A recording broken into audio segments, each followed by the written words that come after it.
Gujarat ATS గత 3-4 రోజులుగా హైదరాబాద్లో మకాం వేస్తుందన్నారు గోషమహల్ ఎమ్మెల్యే రాజా సింగ్.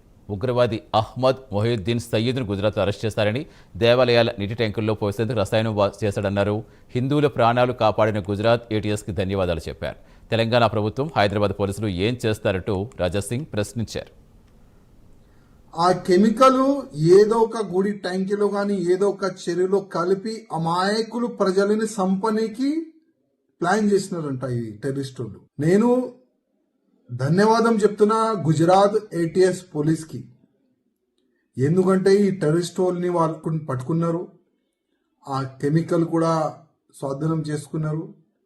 దాదాపు ఇప్పుడు కూడా 3-4 డేస్ నుంచి గుజరాత్ పోలీస్ తెలంగాణలో వచ్చి ముఖాం వేసుకొని కూర్చుంది. ఇంకా చాలా విషయాలు బయటికి రావాలే, ఎందుకు విషయాలు బయట పెడతలేదు నేను మా ముఖ్యమంత్రి గారికి అడుగుతున్నా. అసలు ఈ మొయినుద్దీన్ అసద్ ఏ వాటర్ ట్యాంక్ లో